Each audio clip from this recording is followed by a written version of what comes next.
এই মুহূৰ্তত আহি পৰিছে ৰাজ্যবাসীৰ কাৰণে কেইটামান বিগ ব্ৰেকিং নিউজ। আজি হৈছে 24 আগষ্ট আৰু এনে ধৰণৰ খবৰবোৰ চাই থাকিবৰ কাৰণে চেনেলটো ছাবস্ক্ৰাইব কৰিবলৈ নাপাহৰিব। এই মুহূৰ্তত জনাই আছোঁ ৰাজ্যবাসীৰ কাৰণে এটা অতি গুৰুত্বপূৰ্ণ খবৰ, কিয়নো এইবাৰ অসমত বন্ধ হ'ব 34খন চৰকাৰী বিদ্যালয়। কি কাৰণত সেই 34খন বিদ্যালয়ৰ বন্ধৰ ঘোষণা কৰিছে অসম চৰকাৰে, তাৰ তথ্য জনাম আমি এই মুহূৰ্তত ৰাজ্যবাসীৰ জ্ঞাতাৰ্থে। এই মুহূৰ্তত জনাই আছোঁ এটা বিগ ব্ৰেকিং নিউজ। অসমত বন্ধ হ'ব 34খন চৰকাৰী বিদ্যালয় আৰু ইতিমধ্যে তালিকাও প্ৰস্তুত কৰা হৈছে।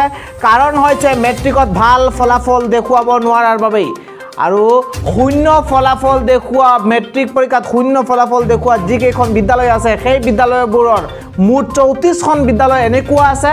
এই 34খন বিদ্যালয় বন্ধৰ ঘোষণা কৰিছে অসম চৰকাৰে। 2021-22 বৰ্ষৰ 34খন চৰকাৰী বিদ্যালয় মেট্ৰিকৰ ফলাফল শূন্য আছিল আৰু তাৰ বাবেই বন্ধ কৰা হ'ব সেই 34খন বিদ্যালয়। কাৰ্বি আংলঙত বন্ধ হ'ব 7খন, কাছাৰ যোৰহাট জিলাত 5খন, লখিমপুৰ, নগাঁও, গোৱালপাৰা, ধুবুৰী জিলাত বন্ধ হ'ব 2খনকৈ বিদ্যালয়।